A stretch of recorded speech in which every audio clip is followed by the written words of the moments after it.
Welcome back to QuickShifts. My name is Jason, and today we're going to wrap up the LASFIT 52-inch light bar, the LASFIT 3-inch floodlights, and with the mounting brackets that come with these, as well as the auxiliary switch inside the Jeep.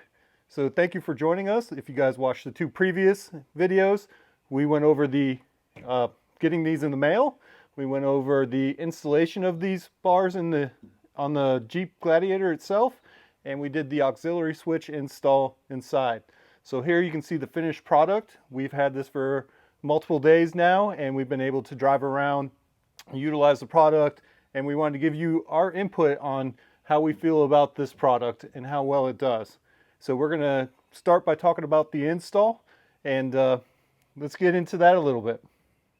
Now, if we first take a look at these mounts, you can see how thick these are. This is a good solid mount. I don't have any concerns about it having any issues. The bolts are nice and coated. I'm not worried about that. I think that should hold up well, but time will tell. And you can see the bolts from the inside. I love the Jeep with the 1941 on there. And then you have stainless steel bolts on the light bar with this mounting bracket as well. It fits on top of the bracket for the 3-inch light pods from LASFIT. I like the nice little logo on here. Looks sharp on here. And then again, as we talked about the lights, this thing is crazy bright. Wait till you guys see that footage. I'll put that in here next of this running at night so you guys can see how big of a difference this makes. The 3-inch flood pods, they definitely help, but when you turn this on, it's like the sun came out. So real quick, we'll go ahead and pop open this hood so you guys can see the finished wiring in here. All right, got that hood open. So now we can talk about mounting the fuse box for the auxiliary switch inside. So you can see how that's mounted up with all the grounds here. We ran the cables, got them nice and clean, and those cables run through. And then all of these have the 2-prong waterproof plug. They're all plugged in with that. Ran them up through here. And then they come out through here to plug into the light pods. And then you have to bring your cable in through your firewall. You guys can see that up there where we brought that in. And then you neatly run it through the panel here. And then you have your auxiliary switches in here, which look just like stock. So far, these are great. No issues. They light up like the stock units do. And everything's been working great. So we'll go ahead and do some night driving here. Get out somewhere where we can turn these on and show you guys how these look and how they work. But install, pretty straightforward. Takes a little bit of time, especially if you're like me and you want to make sure the wiring's done right and that you do everything correctly so it doesn't look like a hack job. But all in all, not too bad. You can probably do this in a couple of hours if you're an electrician, no problem. But I went nice and slow and took my time to do it right. And you guys will have to wait until it's not sunny out here, is we'll take these out and we'll go somewhere where we can portray or project the light out and you guys can see the effect that these lights have. No vibration, even over 40 miles per hour. I apologize for the light, but we're going to go ahead and go for a drive out here at nighttime and see if we can show you guys these lights and the difference they make. So bear with me through the poor lighting conditions, and I don't know how this will turn up on the Apple iPhone that I'm recording with, but we're going to go ahead and give it a try and see if you guys can see this difference. So let's go ahead and take a drive and go out to where we can turn these on without upsetting all my neighbors. Let's talk about the brightness of these lights. So I finally found a relatively dark parking lot, and here I'm going to turn off the lights entirely for the Jeep. My Jeep Rubicon does have the LED lights on it. And if I turn these lights off, you can see just how this looks through the Apple iPhone. And that's with no lights on. So there you have 0 lights, no fogs, no anything. To the fog lights, to the headlights, to the 3-inch LASFIT lights. Boom, those are on. And then with the additional 52-inch LASFIT light bar. Woo, you can see everything, almost like bright sunlight. Hopefully this is coming through on the camera so you guys can see this. So now I'll back off the 52-inch light So now we have the Jeep headlights on and the 3-inch light pods, floodlights. I'll turn those 3-inch off. Now we're back to the LED lights. And now we're back to no lights whatsoever on the Jeep. And now I'm going to turn on just the 3-inch. So that's the 3-inch floodlights. And I'll turn those off. And then I'll turn on the 52-inch light bar. And then we'll turn those off. And so now I'll hop out of the vehicle and see if I can show you each of these outside of the vehicle. I'm going to go ahead and turn on the auto lights for the Jeep. And quickly before I do that, I keep trying to show this to you guys, but here's how the switches light up at nighttime, just like the auxiliary in the factory Jeeps. It looks great. And I've got the 3-inch on aux 1 and the 52-inch on aux 2.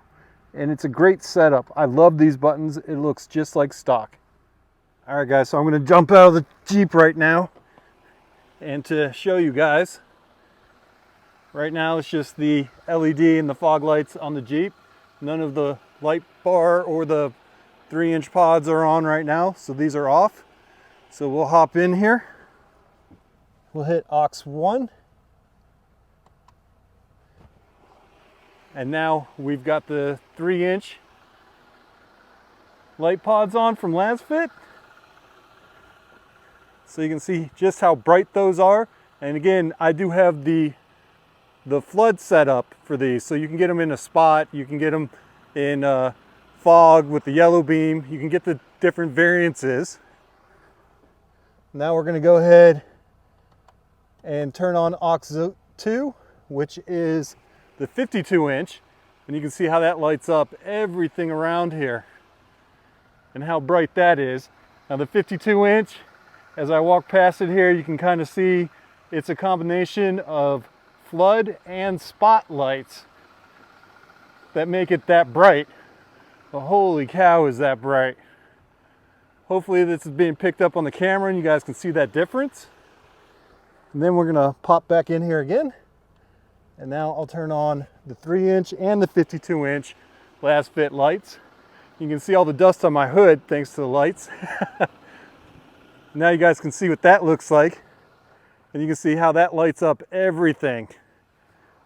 I mean, wow, that's a lot of light.